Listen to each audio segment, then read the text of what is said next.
بالله من الشيطان الرجيم بسم الله الرحمن الرحيم.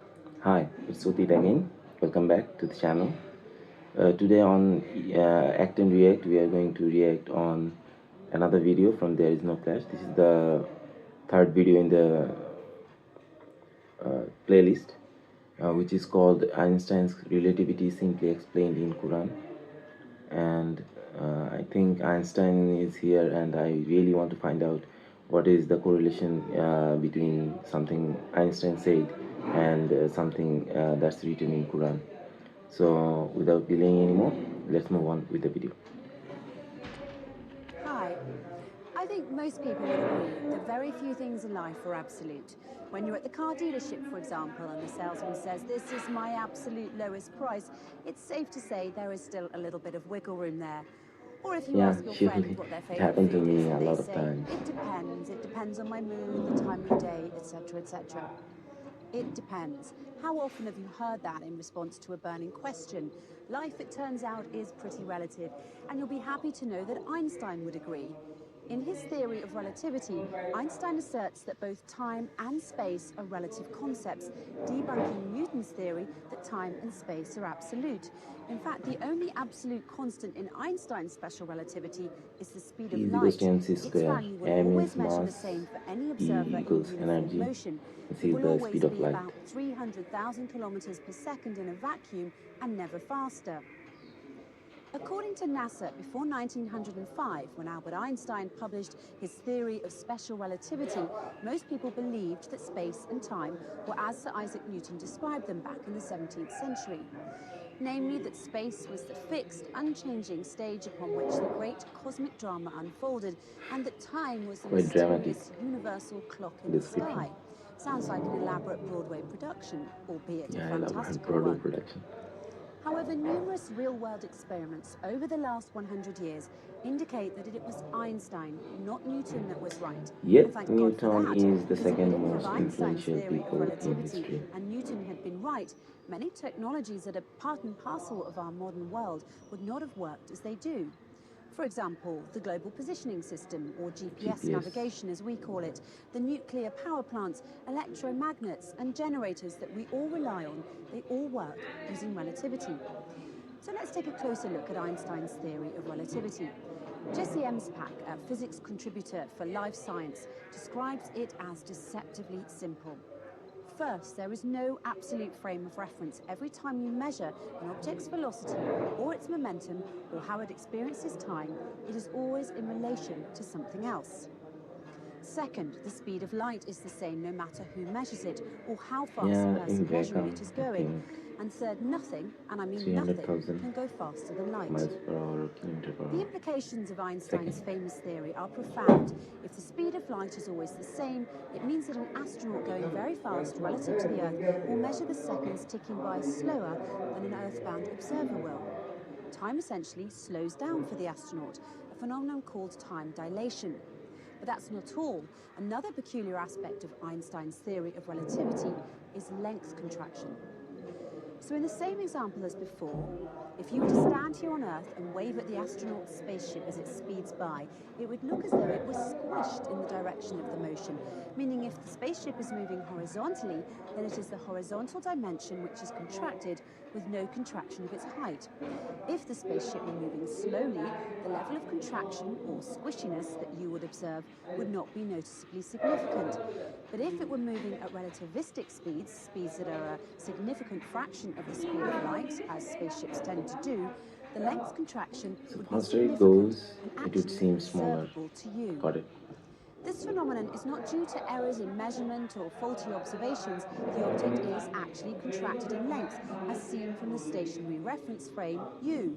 The amount of contraction of the object is dependent upon the object's speed relative to the observer.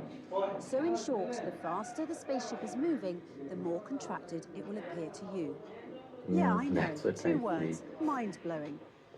Professor James Colata, in his book Elementary Cosmology, From Aristotle's Universe to the Big Bang and Beyond, published in 2015, explains that neither time nor space are absolute quantities by asking us to imagine a meter stick lying on the floor of a room with one end against a wall. Bright lights are shining from the ceiling and the other wall. Now let us rotate the meter stick while looking at its shadows on the wall and the floor. At first, the shadow on the floor is almost equal to 1 metre in length, and the length of the shadow on the wall is very small. As we rotate the stick toward the vertical, the shadow on the floor becomes shorter and that on the wall becomes longer.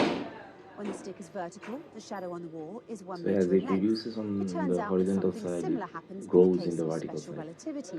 As the speed of an object increases, its length in the direction of motion becomes shorter, And vice while versa. the intervals become longer. It's interesting that the professor chooses this particular example to demonstrate the conclusions and consequences of the theory of special relativity. It's especially interesting because the Quran used the same analogy in its verses. In Really? chapter 25, verses 45 and Chapter 46, it says, 25. "Have you not considered your Lord, how he extended the shadow, and if he willed, he could have made it stationary? Then we, God, made the sun its guide. Then we, God, reduced it little by little." The scientific explanation for this verse is as follows: "Have you not considered your Lord, how he extended the shadow, and if he wished, he could have made it stationary, as in following Newton's theory model of absolute rest frame? Then we, God, made the sun its guide, since the speed of light of the sun is the only absolute constant.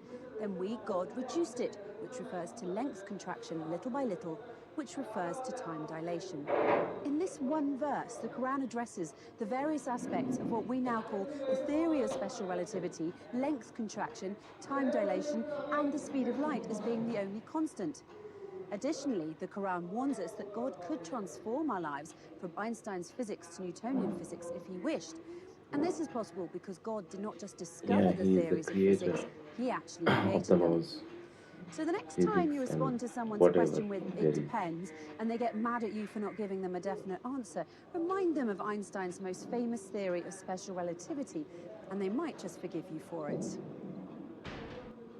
Okay, so that was the video, and it was quite elaborate, and four phenomenon were addressed, which are, I think, time dilation, length contraction, uh, speed of light being the only absolute, and universe being relative, not stationary.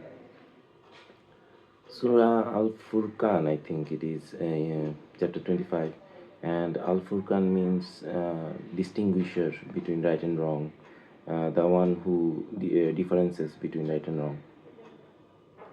So I am absolutely positive with my theory that as long as science keeps moving forward and discover new things and phenomena, we will understand Quran better. The Quran is not in conflict with the science, but as science progress, we will understand those ayats, verses better, because if you could say 1400 years ago, if you would say Quran addresses these things, these rules, phenomena, no one would understand. It's because only because the science has progressed further and we came to understand those phenomena that we could link up those things with Quran. So that was today's video.